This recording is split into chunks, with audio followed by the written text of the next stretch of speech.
जी welcome back नाजरीन, हमारे साथ मोहसिन शेख साहब मौजूद हैं। हम अब बात करेंगे इनसे टॉर्चर के हवाले से। सर, एक कस्टोडियल टॉर्चर होता है जो पुलिस हिरासत में लेके टॉर्चर का जो एलिगेशन लगाया जाता है पुलिस पे। सबसे पहले तो सर मुझे ये बताएं कि टॉर्चर है क्या, टॉर्चर को आप क्या समझते हैं, कानूनी अगर अल्फाज में बताएं अगर। सर देखें, जो आम आदमी टॉर्चर का पुलिस का परसीव करता है कि पुलिस ने पकड़ा, गाली गलोच की, थप्पड़ मारे, थाने में ले गए, गिरबान से पकड़ लिया, घसीटा, ये टॉर्चर नहीं होता। ये एक आप इसको मॉरली गलत कह सकते हैं, आप इसको लीगली भी ठीक है गलत थोड़ा बहुत कह सकते हैं, लेकिन it does not amount to torture. Torture की कानून में बड़ी अलग और मुनफरिद जो है वो डेफिनेशन मौजूद है। वो डेफिनेशन जो है वो फिजिकल इन्फ्लिक्शन ऑफ पेन की बात करती है, वो एक्सेसिव यूज ऑफ फोर्स की बात करती है। अगर आप मिसाल के तौर पे किसी को 10 मिनट 20 मिनट आधा घंटा खड़ा रखते हैं वो टॉर्चर नहीं है। आप किसी को 4 घंटे खड़ा रखते हैं वो टॉर्चर नहीं है। आप किसी को कंटिन्यूअसली 10 थप्पड़ मारते हैं मुंह के ऊपर, वो टॉर्चर नहीं है। आप किसी को उल्टा लटका देते हैं नंगा करके, वो टॉर्चर नहीं है। आप हैरान नाज़रीन देख के ये वो देखें, वो शेमिंग के अंदर जरूर फॉल करेगा, वो टॉर्चर के अंदर फॉल नहीं करेगा। आप किसी को थ्रेट करें कि आप उसके फैमिली मेंबर को रेप कर देंगे अगर वो इन्फॉर्मेशन गिव अप नहीं करता, आप उसे कहेंगे वो उसकी फैमिली को सबको उठा के थाने में ले आएंगे, आप जान से मार देंगे, खाली धमकी लगाना वो गलत बैड ट्रीटमेंट जरूर हो सकती है, वो टॉर्चर नहीं होगा। सर कुछ विक्टिम जो है सेंसिटिव भी होते हैं, जैसे आप कह रहे हैं किसी को धमकी दें वो तो मेंटली डिस्टर्ब हो जाए, मेंटली वो टॉर्चर नहीं समझते फिर आप सर? लीगल डेफिनेशन के अंदर वो टॉर्चर के फॉल नहीं करेगा जितनी देर तक एक्सेसिव इन्फ्लिक्शन ऑफ पेन नहीं होगी। हाँ, आप किसी के तफ्तीश करते हुए नाखून उखेड़ दें, आप किसी की कोई हड्डी तोड़ दें मार मार के, तशद्दुद करके, वो टॉर्चर तक जरूर जाएगा। लेकिन आप किसी को स्ट्रेस पोजीशन में 20 मिनट आधा घंटा खड़ा रखें, बिठाए रखें, या पूरा बैठने भी ना दें, पूरी तरह से खड़े भी ना होना दें। दिसंबर में सर नंगा कर, दिसंबर में क्लॉथ अगर उतार दें विक्टिम की तो इस वाले से ठीक है सर। अच्छा सर, नहीं टॉर्चर के टाइप्स भी बताएं ना सर। एक तो फिजिकल टॉर्चर है, एक मेंटली टॉर्चर है, कितने का इकसाम है इसकी? देखें, आप इसके लिए जो बेहतरीन वर्ड यूज होता है ना, मैंने पुलिस ट्रेनिंग्स के अंदर भी लास्ट ये बात की थी कि आप there are various interrogation techniques जिनको आप यूज कर सकते हैं टू एक्सट्रैक्ट इंफॉर्मेशन। पुलिस का तो काम यही होता है ना, पुलिस ने तफ्तीश कैसे करनी है, उन्होंने इंफॉर्मेशन निकलवानी है। वो इंफॉर्मेशन बहुत सेंसिटिव भी हो सकती है, खुदा ना खास्ता। हाँ, अगर कोई टाइम टिकिंग सिचुएशन है जहाँ पे बहुत लोगों की जिंदगी बचानी है, तो वहां पे किसी एक बंदे को मारना पीटना या एक्सेसिव फोर्स यूज करना भी कानून में जस्टिफाई है। खुदा ना खास्ता अगर किसी ने कोई बम लगाया हुआ है, 2 बंदे पकड़े गए हैं, उनको पता है कहाँ पे है और नहीं बता रहे, उनमें से अगर आप एक को एलिमिनेट भी कर देते हैं, मारते पीटते भी हैं या टांग में गोली मार देते हैं या वैसे इनकाउंटर कर देते हैं दूसरे को डराने के लिए, तो वो भी जस्टिफाई हो जाता है क्योंकि आपने पब्लिक एट लार्ज का ख्याल करना है। अदरवाइज सिंपल ला के थाने के अंदर मारना पीटना वो गलत जरूर है, लेकिन वो टॉर्चर नहीं है। लेकिन मैंने लास्ट टाइम भी यही स्ट्रेस किया था पुलिस को कि जो आपकी इनहैंस्ड इंटेरोगेशन टेक्निक्स है, अगर पुलिस वो यूज करने लग जाए तो मेरे ख्याल से फिजिकल आपको मारने की जरूरत नहीं पड़ेगी। वो डिफरेंट टेक्निक्स है, उनके अंदर गुड कॉप बैड कॉप है कि एक जो है वो बहुत बुरा आदमी बन के जाए ड्राई, दूसरा अच्छा बन के जाए ड्राई, या उनके साथ मिल जाए, एम्पैथी शो करे, या उनको इंफॉर्मेशन इतनी ज्यादा प्रोवाइड कर दे कि ये सारा कुछ तो हमारे पास तफ्तीश में है आपके खिलाफ, आप बताओ अब ये चीज कहाँ पे है, ये मामला कैसे है, या आपने वेपन कहाँ से लिया था। इसी तरह से ये आप करो इंफॉर्मेशन। सर वो तो आपकी बात बिल्कुल ठीक है, चलें टॉर्चर जस्टिफाइड है बाय लॉ, ठीक है सर? नहीं, torture is not justified by law. जो मैं लीगल टॉर्चर की बात, अच्छा लीगल टॉर्चर भी सर वो विक्टिम्स के लिए बहुत बड़ा टॉर्चर होता है ना, जैसे आप कह रहे हैं कि उसको थ्रेट दे दिया जाए या उसको जो है अगर स्लैप कर दिया जाए। लेकिन मैं वो ये बात कर रहा हूँ जो लीगल टॉर्चर भी है सर, क्या उसके लिए गलत नहीं होगा जो इनोसेंट पार्टी है सर, कि उसके क्योंकि जो शफाफियत है उसको आप अपनाने के लिए किसी को किसी माइनर को मार देते हैं, थप्पड़ मार देते हैं, किसी माइनर को थ्रेट करते हैं, या विमेन है जो आपको पता है मेंटली पहले से जो सेंसिटिव है। देखें उमर, मैं 3 पार्ट्स में आपका क्वेश्चन है, माइनर के हवाले से, खातून के हवाले से और किसी बेगुनाह के हवाले से। मैं फिर उसी चीज को रिट्रेट करूंगा, किसी को थप्पड़ मार देना आपकी बात की तरह वो टॉर्चर में नहीं आता। किसी को उल्टा लटकाना, नंगा करके, वो जो पुलिस का मशहूर है कि पांजा लगाना, 5 छितर मारना, believe me legally speaking it does not amount to torture. जहां पे excessive physical infliction of pain नहीं होगी, जो पर्टिकुलर थ्रेशोल्ड है वो क्रॉस नहीं होगा, it won't amount to torture. अब आ जाते हैं माइनर के ऊपर। देखिए माइनर को पुलिस, मेरा नहीं ख्याल को मारने की, हाँ अगर कुछ चोरी चिकारी हो, अभी भी पुलिस मेरे ख्याल से लाहौर में, स्पेशली लाहौर में पंजाब पुलिस की अगर बात करें तो उन्होंने कस्टोडियल जो तफ्तीश है उसको बड़ा डिफरेंट कर दिया। हाँ मारपीट उसकी होती है चोर डकैत की।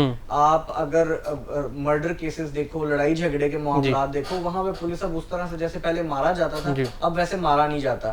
खातून के केस के अंदर अगर बात करें तो अभी रिसेंटली एक हमारे पास फैसलाबाद का एक मर्डर केस आया था जहाँ पे 12 बोर के फायर से बंदे की डेथ हुई थी, यहाँ पे गर्दन में गोली लगी थी। अब उसके अंदर उसकी जो बीवी थी वो मुद्दई थी मुकदमे की, और इवेंचुअली तफ्तीश के अंदर जिसको उसने नामजद किया वो बंदा को पुलिस ने बेगुनाह किया। और जब तफ्तीश की गई और मैंने I was the one two give the idea, क्योंकि वो पुलिस वाले अक्सर राब्ता कर लेते हैं हेल्प के लिए कि तफ्तीश की समझ नहीं आ रही, तो मैंने उन्हें यही कहा था कि आप इसकी बीवी को चेक करें, मुझे डाउट है कि उसकी बीवी ने उसको मरवाया।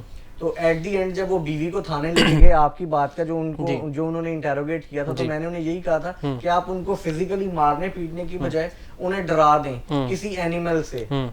एनिमल से मुराद ये है कि कोई इंसेक्ट सामने ले आए उनके, कोई चूहे सामने ले आए और उनको कहें कि ये हम आपके ऊपर फेंकने लगे हैं, आपके ऊपर करने लगे हैं ऐसे, तो she'll scared and she'll give up the information. और बिलीव मी यही हुआ। वो खातून मेरे ख्याल से it did not take more than 5 minutes. 5 minute के अंदर जो है वो खातून ने कहा कि मैंने प्लान इसके साथ किया था, ये बंदा आया था मेरे साथ, यहाँ से हमने वेपन लिया था। तो सारा केस की वो यकसर रुख पलट गया। हालांकि नॉमिनेटेड एफआईआर में वो था ही नहीं, ठीक है, खुद मुद्दईया थी और इवेंचुअली वही एक। मतलब कि आप ये कहना चाह रहे हैं अगर टेक्निक्स सही तरीके से कराई जाए और जो इनहेंस्ड टेक्निक्स होनी चाहिए, ठीक है, इस हवाले से आप क्या समझते हैं पुलिस को किस तरीके से असिस्ट किया जाए? गवर्नमेंट लेवल पे भी बताएं कि इसमें सेमिनार्स या जो लेजिस्लेशन है इस पे भी होनी चाहिए कि टेक्निक्स के हवाले से। उमर देखो इनका जो मॉड्यूल है ना, वो मैंने शुरू में भी हमने शो में यही जिक्र किया था, हमारी प्रॉब्लम ही ये है कि हम मुद्दई जो है वो नॉमिनेट करता है, हम उसको पकड़ के लाके मारना शुरू कर देते हैं और उससे तफ्तीश को चलाते हैं। हालांकि ऐसा नहीं है, आपको क्राइम सीन से चाहिए कि वो एक्यूज की तरफ लेके जाए, नंबर 1। नंबर 2 ये कि जो इनके मॉड्यूल है उनको चेंज होने की जरूरत है। जहां पे इनकी ट्रेनिंग हो रही है, जैसे लाहौर के अंदर अगर बात करें तो पुलिस ट्रेनिंग कॉलेज ये चूंग के अंदर मौजूद है, वहां पे आईओएस की ट्रेनिंग हो, इधर डीआईजी इन्वेस्टिगेशन ऑफिस के अंदर काफी स्पेस है, मैंने लास्ट टाइम वहां पे ट्रेनिंग्स कराई थी और मैंने उन्हें इनहैंस्ड इंटेरोगेशन टेक्निक्स बताई थी। और बिलीव मी 90% जो उनमें से थे उनको पता ही नहीं था कि हम इन टेक्निक्स को यूज करके बगैर किसी को मारे पीटे हम इंफॉर्मेशन एक्सट्रैक्ट करवा सकते हैं। जैसे स्लीप डेप्रीवेशन है, यूजुअली होता है कि पुलिस वाले जो कहते हैं जी सोने नहीं देते, टॉर्चर है। लीगली किसी को सोने ना देना does not amount to torture. आप किसी को जगाए रखें 48 घंटे मुसलसल जगाए ना, he won't be able to keep the information to himself, वो खुद गिव अप कर देगा बिल्कुल सोने के लिए। तो आप किसी को बगैर मारे पीटे बड़े आसानी से इंफॉर्मेशन उनसे निकलवा सकते हैं, टॉर्चर करने की जरूरत ही नहीं है।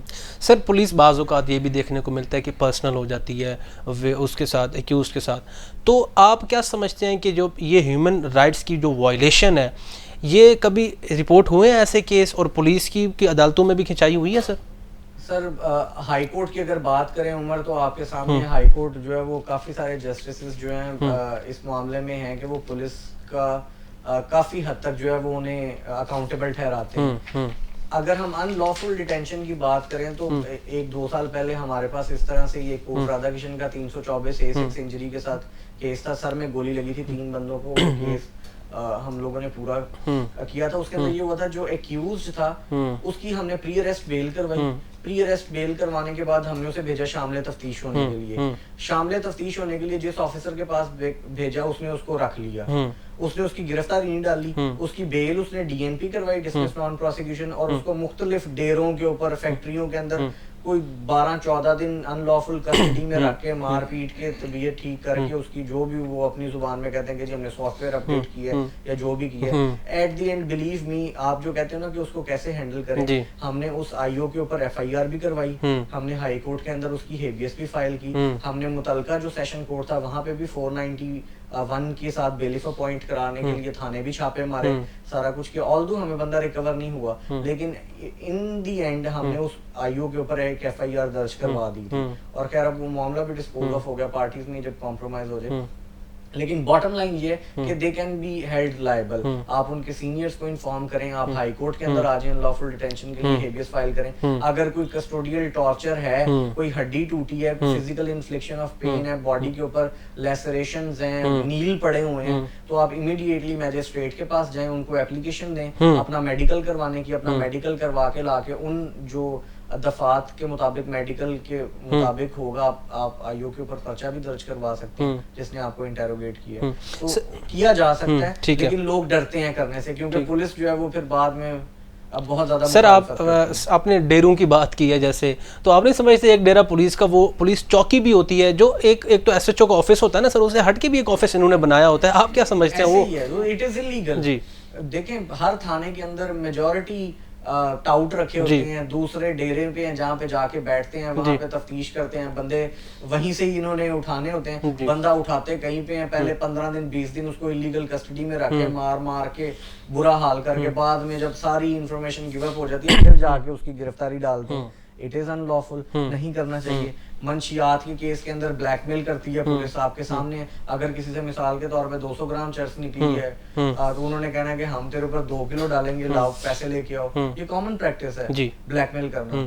सर आपने अनलॉफुल डिटेंशन की बात की, जैसे जो मैं इसमें अब बात कर रहा हूँ रेड की। सर जब रेड करते हैं कानून क्या कहता है कि रेड किस तरीके से किया जाए? जैसे दीवारें फलांग के पुलिस पहुंचती है सर, 4 दीवारी का और तकद्दुस पामाल करती है, आप क्या समझते हैं इस हवाले से कानून क्या कहता है? बिल्कुल इलीगल है, नहीं करना चाहिए। देखें रेड का जो है 2 किस्म की सर्च होती है, एक विद वारंट होती है, एक विदाउट वारंट होती है। सम केसेस के अंदर कानून ये कहता है कि आप विदाउट वारंट भी सर्च कर सकते हैं, लेकिन कुछ केसेस के अंदर एक्सप्रेसली कानून कहता है कि आपको वारंट ही चाहिए होता है सर्च करने के लिए। अब रिसेंटली मैं आपको फिर एक रिसेंट एग्जांपल दूंगा, ऑनरेबल जस्टिस तारिक सलीम शेख साहब की कोर्ट की। वहां पे उन्होंने लाइन से 8-9 जो पुलिस ऑफिसर्स थे उनको जो है उन्होंने सस्पेंड किया था, उनके ऊपर पर्चे किए थे सिर्फ इसी आप वाली बात के ऊपर कि उन्होंने एक शादी वाली घर के अंदर रेड की, दुल्हन को, फैमिली मेंबर्स को हिरासा किया, गाली गलौज किया, बदतमीजी की और उठा के भी अंदर से ले गए 1-2 लोगों को कि जी यहाँ पे इश्तेहारी था, हमें डर था कि हम इश्तेहारी को लेने आए थे। तो मैं आपको एग्जांपल दे रहा हूँ, कानून हरकत में आएगा अगर ये वायलेशन करते हैं। सिर्फ ये कि खुदा ना खास्ता अगर किसी के साथ ऐसा होता है तो वो फिर डर के पीछे होकर छुप के ना बैठे, वो बाहर निकले, वो मीडिया को भी इन्वॉल्व करे, उनको भी बताए पुलिस के बारे में, और वो हाई कोर्ट मुतलका का भी रुजू करे और कॉन्स्टिट्यूशनल रिट पिटीशन के अंदर आए कि ये देखें हमारे साथ ये इन्होंने क्या किया। मुतलका सेशन कोर्ट में भी हरासमेंट के लिए चला जाए, हाई कोर्ट में भी हरासमेंट के लिए आ जाए। अगर किसी को इलीगली उठा के ले गए उसके लिए भी वो हेबियस पिटीशन फाइल कर दे, तो मेरे ख्याल से आड़े हाथों से फिर कोर्ट्स जो है वो पुलिस के साथ निपटती हैं। हाँ, अगर प्रॉब्लम ये भी है कि पुलिस समटाइम्स आके रिकॉर्ड पेश कर देती है।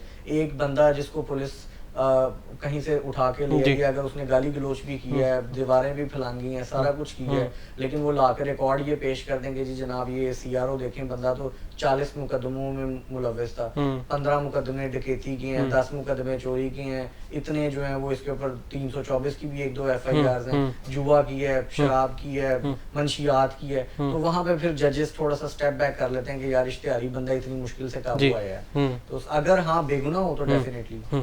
सर इसमें जो है पंजाब पुलिस तो नज़र आ जाती है, ठीक है, जो जिनके घरों में पंजाब पुलिस पहुंची है तो वो तो चलो स्क्रीन पे आ जाते हैं।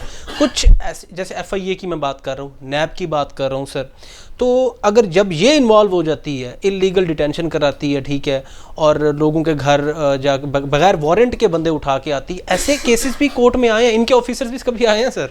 सर प्रॉब्लम ये है कि ये जब कोर्ट में आप इनकी करेंगे ना, ये गिरफ्तारी डाल देंगे, पुलिस भी यही करती है, वो गिरफ्तारी डाल के जो मैंने बात की वो रिकॉर्ड पेश कर देती है कि हमें ये मतलूब था। समटाइम्स मैं in reference to FIA NAB particularly, यहाँ पे लोगों को चूंकि शऊर नहीं होता, वो बगैर अपनी प्री अरेस्ट बेल करवाए इनके पास चले जाते हैं, वहां पे प्रॉब्लम आती है। अगर आपको कॉल आती है पुलिस स्टेशन से या FIA से या नैब से, वो आपको कहते हैं कि आए ये मामला है, आप हमारे सामने पेश हो इस केस के अंदर, तो आप उनसे पूछें कि आप हमें हमारी FIR हो गई है, अगर FIR हो गई तो हमें बताएं, हम प्री अरेस्ट करवा के आते हैं, अगर नहीं हुई तो हम जाते हैं, और अगर जाएं तो साथ लॉयर को लेके जाएं। प्रॉब्लम ये होती है ये ट्रैप करके बुला लेते हैं और फिर बिठा लेते हैं, इंक्वायरी का कह के बुला लेते हैं और वो रिपोर्ट कर देते हैं और बिठा लेते हैं। और समटाइम्स अगर कोई हेबियस ना फाइल करे तो गिरफ्तारी भी नहीं डालती, उधर से गिरफ्तारी डलती, हेबियस होती है उधर से गिरफ्तारी डाल जाती है। ठीक है, ठीक है। तो एक और चीज में बड़ा क्रूशियल पॉइंट है अब बदकिस्मती है हमारी